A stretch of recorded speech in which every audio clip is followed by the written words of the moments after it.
Bonjour à tous. La diversité des liens entre les arts, ou devrais-je dire entre la mode et l'art. Ces liens sont multiples, allons voir un peu ce qui s'est passé, choisissons des exemples très différents à travers le temps et l'espace.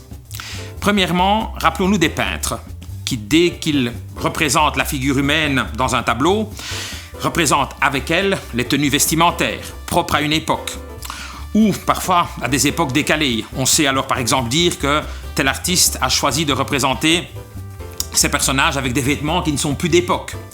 Mais ça nous sert également à pouvoir dater certains tableaux avec beaucoup de précision. Et dans ce cas-là, c'est l'histoire et l'évolution de la mode qui est utilisée par les historiens d'art pour pouvoir replacer une œuvre dans son contexte, voir là où on se trouvait.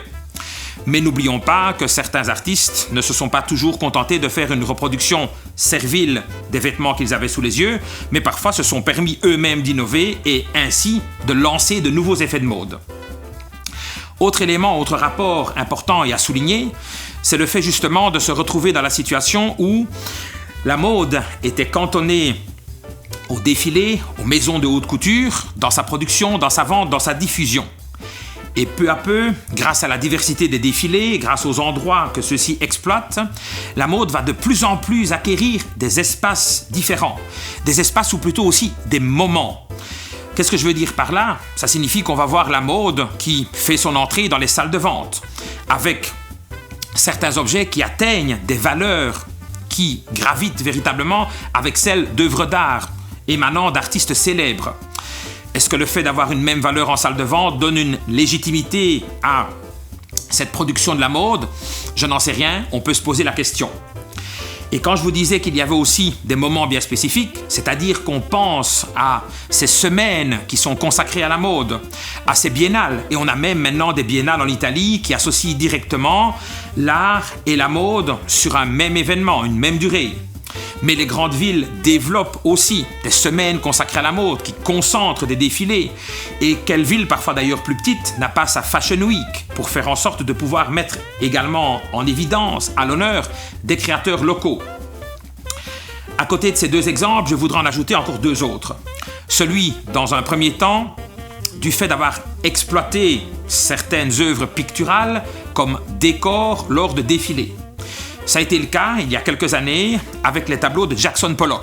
Ces grandes toiles de ce peintre américain tellement spécifiques, tellement emblématiques, servant vraiment de cadre pour que les vêtements réalisés puissent être mis en valeur. Et on a crié au scandale parce que ça signifiait qu'on utilisait les toiles d'un peintre comme étant de simples décors. Mais fallait-il crier au scandale ou fallait-il plutôt observer ce qui se passait, c'est-à-dire justement la mise en valeur de l'un par l'autre, le dialogue de l'un par l'autre. Autre exemple encore, pour terminer, Yves Klein et ses anthropométries, ces corps qui sont enduits de peinture bleue et qui après se déplaçaient sur feuille de papier pour faire des impressions. Le créateur dans ce cas-ci se dira qu'il va se contenter d'enduire la plante des pieds de ces mannequins qui défileront ensuite sur un support, captant la trace de peinture de celle-ci et pouvant par la suite être des empreintes à pouvoir réutiliser pour un prochain défilé. On est donc confronté à un créateur qui décide d'exploiter une technique artistique pour après pouvoir s'en servir dans le monde de la création. On remarque donc que les possibilités sont absolument infinies et certainement que nous n'avons pas encore vu tout ce qui peut être fait. On attend avec impatience de voir comment les artistes, les créateurs vont évoluer.